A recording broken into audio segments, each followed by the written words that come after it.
Laju pertumbuhan penduduk di Indonesia selain meningkatkan perekonomian juga berdampak pada meningkatnya sampah. Sangat beragam sekali jenisnya, mulai dari sampah industri, sampah rumah tangga, dan lain sebagainya.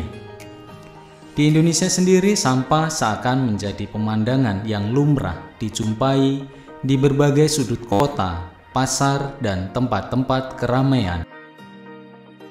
Hampir seluruh kegiatan yang dilakukan manusia tidak luput dari menghasilkan bekas atau sampah. Tanpa disadari, manusia adalah penghasil sampah. Dan apabila pengelolaannya tidak diperhitungkan, maka sampah akan menimbulkan banyak masalah. Sampah plastik menjadi salah satu perhatian, sebab sampah jenis ini banyak digunakan sebagai wadah atau bungkus makanan, bahan utama barang-barang rumah tangga, dan lain sebagainya.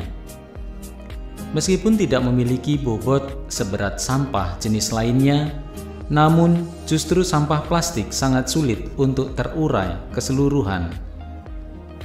Hal ini tentu saja bisa menimbulkan masalah baru, yaitu ancaman bencana seperti lingkungan yang tidak sehat, polusi, penyebaran kuman penyakit, maupun banjir semakin nyata dalam kehidupan.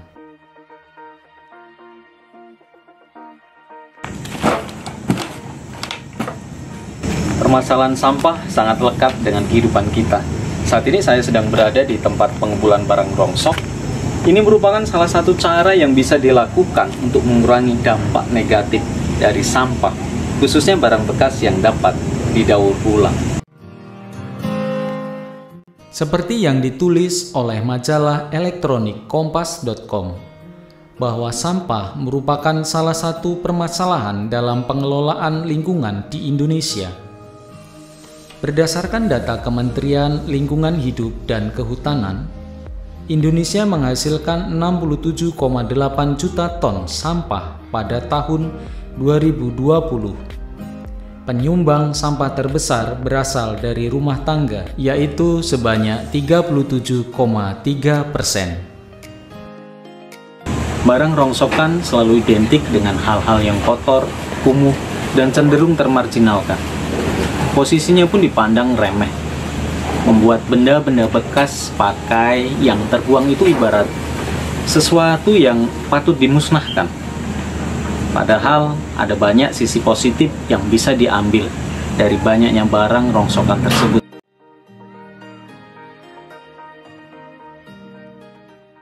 Dalam hal pengelolaan sampah, jaringan dan pelaku daur ulang di Indonesia cukup panjang. Mulai dari tahap pengumpulan hingga menjadi produk serta melibatkan banyak pihak.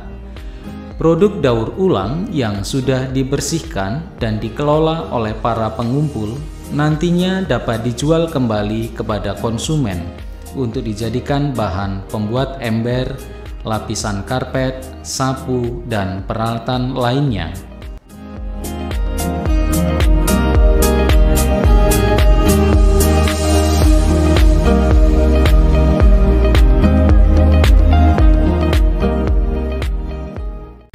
Ada banyak hal dari sebuah barang rongsokan yang bisa diambil hikmahnya dalam hidup ini.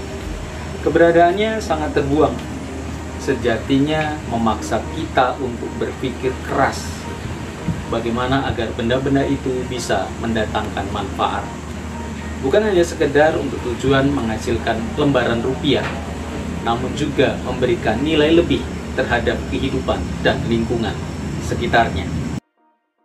Yang paling penting dalam hal ini melalui tangan-tangan baik seperti pengepul rongsokan dapat memberikan sumbangan bagi lingkungan hidup, karena pada umumnya sampah rongsokan ini membutuhkan ratusan tahun untuk terurai.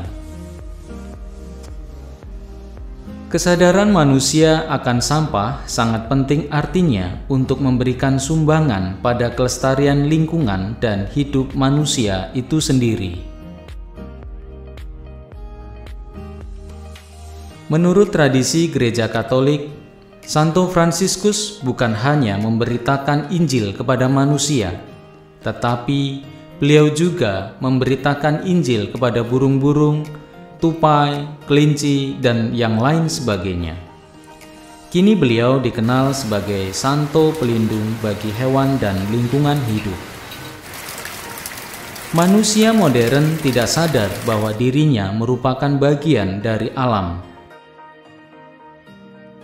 Begitu juga dengan Mother Anselma. Beliau adalah pendiri kongregasi FSGM. Beliau punya nasihat, kita tidak boleh menggunakan barang-barang yang kita pakai dengan semaunya. Semua itu milik Tuhan, milik saudara-saudaranya yang miskin, yang dipercayakan kepada kita. Berdasarkan kedua tokoh tersebut, maka kita bisa mulai ikut serta dalam memberikan sumbangan pada kelestarian lingkungan dan hidup manusia itu sendiri, serta mempergunakan barang-barang yang kita gunakan dengan bertanggung jawab.